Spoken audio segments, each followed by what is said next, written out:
पर sir, Sandeep sir, ये मामला सामने आया, उसके बाद सीजेआई संजीव खन्ना ने वो जो कॉलेजियम के 5 सदस्यीय कॉलेजियम है उसके साथ बैठकर एक बैठक की और ये कह दिया कि चलिए इनको दिल्ली हाई कोर्ट से ट्रांसफर कर देते हैं इलाहाबाद हाई कोर्ट, शायद वहीं से भी ये आए हैं।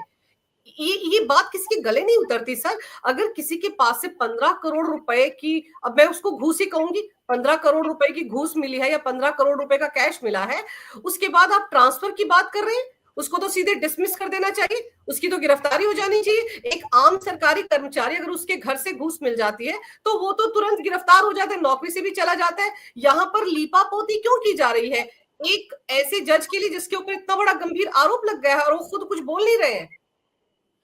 नहीं, इसको आरोप आरोप मत कहें, इसको कहें सब्सटेंशियल एविडेंस रिकवर हो गया है उसके घर से। इसको ये आरोप तक ही सीमित नहीं है, आरोप से आगे की चीजें चली गई है। अब जिसके घर से साक्ष्य रिकवर हुआ है उसकी जवाबदेही है। और मैंने दोनों तरफ कहा कि पॉजिटिव में भी कहा जा सकता है, नकारात्मक में भी कहा जा सकता। हो सकता है कि न्यायाधीश महोदय ये कहते हैं कि हमारी ये संपत्ति रही है जिसको हमने कोई बेची है, उसके चलते मिला है इतना कैश, लेकिन वो भी इलीगल है।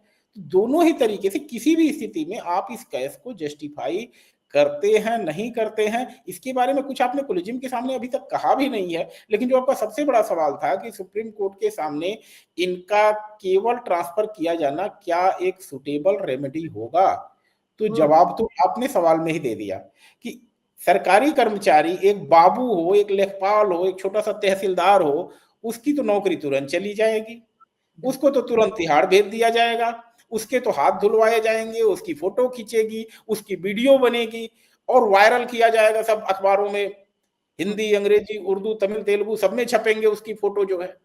और ये माननीय की जो है, अभी तो मतलब सुबह में मैं गूगल कर रहा तो न्यूज नहीं आ रही थी, ये 8:30 बजे के बाद कम से कम न्यूज फ्लैश करना शुरू की है सारी चैनल्स पे कि इस तरह की चीजें हुई हैं। तो अगर कोई गलत है तो गलत को गलत कहिए। और मैं कहूँ कॉलेजियम में भी कुछ लोग इस बात पे असहमत थे उनके ट्रांसफर किए जाने पे।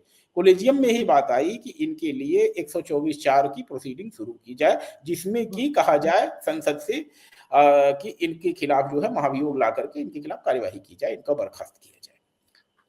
सर, वो जो ट्रांसफर ऑर्डर है ना, वो भी अभी तक जो ऑफिशियल वेबसाइट होता है ना सुप्रीम कोर्ट का, उसमें नहीं डाला गया है और कहा यह जा रहा है कि जानबूझकर नहीं डाला गया। क्या वजह हो सकती है? मुझे तो सर हैरानी इस बात की हो रही है कि हमारे जो जज है उन पर जनता अंधाधुंध भरोसा करती है, भगवान मानती है उनको, और अगर ऐसे मामले सामने आते हैं तो उनका भरोसा डामाडोल हो जाता है। अब तो जनता चाहे कि आप देखिए ना सोशल मीडिया पर कितना बवाल मचा हुआ है। पहला सवाल तो सीजेआई संजीव खन्ना से ही पूछा जा रहा है कि भाई आप ये बताएं कि ट्रांसफर कर दिया तो ऑर्डर तो अपलोड कर देते, आप लोग किसको बचाने में लगे हुए हैं? जिसने कि पूरी की पूरी फ्रेटर्निटी पर सवाल लगा दिया है कि अगर एक जज के घर 15 करोड़ मिले तो पता नहीं बाकियों के घर में कितने करोड़ होंगे। आम जनता तो अब यही सोच रही है। देखिए, मैं अभी हमारे सुप्रीम कोर्ट के एक वरिष्ठ अधिवक्ता हैं, उनका मीडिया में बयान सुन रहा था।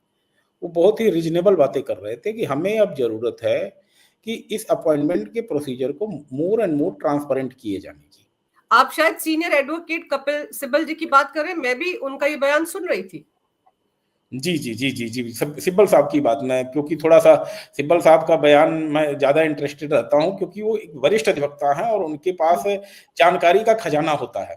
तो उन्होंने जो बात कही है, इतने वरिष्ठ अधिवक्ता अगर कहते हैं जो कॉलेजियम सिस्टम इतने सालों से चला आ रहा है उसको लेकर के आज अगर उन्होंने उंगली उठाई है तो बहुत बड़ी बात उन्होंने कही है। और यह बात हमारे माननीय लोगों को भी अब समझनी चाहिए कि कॉलेजियम सिस्टम का ही ये देन है जिसके चलते ऐसी चीजें हो रही हैं। सर, मेरा सवाल वो फिर बीच में रह गया कि अपलोड क्यों नहीं किया गया ट्रांसफर ऑर्डर? उसमें क्या झिझक थी? जब फैसला ले लिया गया कॉलेजियम में तो फिर अपलोड करने में दिक्कत क्या है? नहीं, कुछ टेक्निकल कारण हो सकते हैं, तकनीकी कारण हो सकते हैं, लेकिन क्योंकि देखिए एक बात मैं बताऊं, हाई कोर्ट के जजेज जहां तक बात है या जुडिशरी की जहां तक बात है, वहां पर हाथ पर बंधे हुए हैं सुप्रीम कोर्ट के। क्यों? क्योंकि एक बार जिस दिन वो शपथ ग्रहण कर लेता है कोई भी न्यायाधीश, उसके खिलाफ कोई भी कहते हैं कि उसके अगेंस्ट कोई भी कदम उठाने के लिए देश की संसद ही है जो उसको टर्मिनेट कर सकती है, उसकी सीमाएं समाप्त कर सकती है। माननीय न्यायाधीशों के पास सिर्फ यह रिक्वेस्ट करने के लिए कि भाई आप रिजाइन करो अपनी पोस्ट से। तो जो आपने बात कही ट्रांसफर करने की बजाय सुप्रीम कोर्ट के जजों को इस पे सीधा सा ये कहने की हिम्मत करनी चाहिए थी कि भाई आपके खिलाफ अगर जो एक कंडक्ट आया है इस पे आप अपनी सफाई दीजिए, और अगर आप सफाई देने में सक्षम नहीं है तो आप रिजाइन करिए विदाउट एनी डिले। क्योंकि यह बात एक जगह का वही होता है कि जैसे एक जगह एसएचओ अगर लॉ एंड ऑर्डर में फेल होता है तो उसको दूसरी जगह ट्रांसफर कर दो। एक एसएचओ नहीं है, थाना पुलिस नहीं है, ये अदालत है, और आप लोगों के भविष्य का फैसला करने के लिए भेज रहे हैं उनको। तो एक जगह जहां जिसके यहाँ से 15 करोड़ रुपए रिकवर हो रहे हैं, वह व्यक्ति दूसरे जगह जा करके, मैंने वही कहा ना कि एक जगह का शेर दूसरे जगह के सोने के पिंजड़े में रख दोगे तो भी क्या वो दूध रोटी खाएगा? नहीं खाएगा। जिसके मुंह में खून लगे हुए हैं क्या वह शांत हो जाएगा? नहीं होगा। तो आप तो इस चीज को सोचना चाहिए था कि आपके इस कदम पर जनता में क्या संदेश जाएगा। जनता में क्या, आप इलाहाबाद हाई कोर्ट की बार एसोसिएशन को देख लीजिए, वो तो कह रहे हैं हमारे पास क्यों भेज रहे हो, हम क्या कूड़ेदान है जो कूड़ा हम पर भेजते रहोगे। इतनी बड़ी टिप्पणी उन्होंने कर दी है। उसके बाद तो मुझे लगता है कि सीजीआई को सोचना चाहिए इस विषय के बारे में कि ट्रांसफर किया जाए या ना किया जाए। मुझे लगता है कि this may be one of the reason, जो आपने कहा ना कि अभी तक ट्रांसफर ऑर्डर अपलोड नहीं हुए। हो सकता है कोलेजियम इसके पीछे बातचीत कर रहा हो, क्योंकि once the order is uploaded this will be the official. तो ऑफिशियल करने से पहले जो है हो सकता है जजेस के दिमाग में हो कि इस पे भी हम कंसीडर करें। तो मे बी कि आज शाम को अगर कोई मीटिंग होती है कोलेजियम की तो उसमें कोई चीज ऐसी निकल के आए जिसमें कि जैसी बातें हम लोग कह रहे हैं या जैसी जनता की अपेक्षा है कि सुप्रीम कोर्ट ऐसा कदम उठाए, तो इस तरह की कुछ बात हमें सुप्रीम कोर्ट से सुनने को मिले। सर, जैसे आपने कहा ना कि हो सकता है कोई प्रॉपर्टी खरीदी गई हो, बेची गई हो, वहां का पैसा हो सकता है, अभी तक उन्होंने कोई सफाई पेश नहीं की है। तो सर, जब कोलेजियम बैठता है तो क्या कंसर्न्ड जज को बुलाकर पूछताछ नहीं करता है, उनका पक्ष जाने बिना ऑर्डर पास कर सकता है, चाहे वो ट्रांसफर का ही हो? क्या ऐसा होता है प्रोसीजर? नहीं, अभी ट्रांसफर में क्योंकि उनके खिलाफ कोई चीज नहीं होती है, transfer is not like a punishment, क्योंकि आप हाई कोर्ट के जज तो हो ही। लेकिन टर्मिनेशन इज समथिंग आप जानते हो जहां पे कि अगले की नौकरी जा रही है, तो वह करने की शक्ति सुप्रीम कोर्ट के जजों की है भी नहीं। उसकी पावर मैंने आपसे कहा 124(4) मतलब संविधान के तहत देश की संसद को ही यह अधिकार प्राप्त है कि किसी भी जज को टर्मिनेट कर सके या उसके खिलाफ महाभियोग ला सके।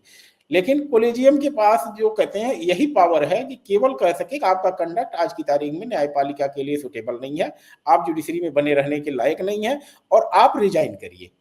इसके अलावा कोर्ट कह केवल सकती है, फोर्स नहीं कर सकती। आप कोई भी समझिएगा, नहीं तो आप देखिए अभी जो इलाहाबाद के जस्टिस यादव जी का प्रकरण हुआ था उसमें भी कहा गया कि माफीनामा और कुछ ऐसा ऐसा हुआ, लेकिन उनके खिलाफ कोई कार्यवाही नहीं हुई। रीजन यही है कि पावर है ही नहीं जजों के पास किसी तरह की कुछ करने की, सारी पावर देश की संसद के पास है। लेकिन संदीप जी, उनका मामला अलग था। वो विश्व हिंदू परिषद के कार्यक्रम में गए और उन्होंने कठमुल्ला शब्द का इस्तेमाल कर दिया और कहा कि देश चलेगा बहुसंख्यक के हिसाब से। अब अदालतों में भी जब फैसले होते हैं तो जब 5 जजों की बेंच होती है, 3 एक तरफ होते हैं, तभी फैसला माना जाता है ना, वही फैसला होता है। तो बहुसंख्यक या उससे फैसले करने की बात ही उन्होंने कही थी। तो उनका मामला इतना गंभीर नहीं था, लेकिन उस पर हमारे सीनियर एडवोकेट कपिल सिब्बल साहब ने इनिशिएट कर दिया था कि इंपीचमेंट मोशन लाया जाना चाहिए। कितने सांसदों से उन्होंने साइन भी करवा लिए आज की तारीख में। तो ये मामला तो बहुत ज्यादा गंभीर है। इस मामले में तो पूरी की पूरी फ्रेटर्निटी पर सवाल उठता है, क्योंकि लोगों के मन में लोग ये बात करते हैं सर, मतलब अभिव्यक्ति की आजादी का अधिकार मुझको भी, देश के एक एक नागरिक को है।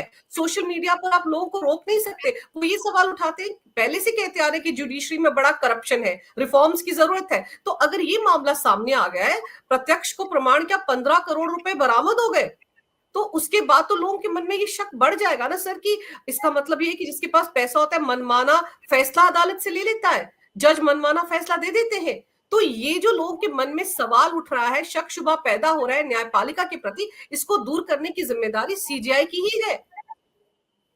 बिल्कुल सही बात आपने उठाया, और कहते हैं अगर हम उसको जस्टिस यादव के मैटर से कंपेयर करके देखने लगेंगे तो शायद विषयांतर होगा। और सबसे बड़ी बात क्या है कि हम बात कर रहे हैं करप्शन पे। करप्शन इज समथिंग जिसपे कोई सेकंड थॉट नहीं हो सकता कि there should be a zero tolerance.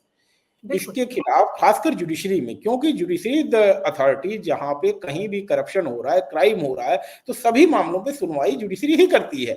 और वही संस्था अगर कुछ इस तरह के घटनाओं में अगर लिप्त पाई जाएगी या उसका कोई सदस्य लिप्त पाया जाता है और उसको किसी तरह से जो है टोलरेट किया जाता है या हुँ, कोई माइल्ड चीजें उनके साथ की जाती हैं, तो मुझे नहीं लगता है कि देश की न्यायपालिका के लिए एक अच्छा संदेश है या जजों के सम्मान में किसी तरह बढ़ोतरी करने वाला है।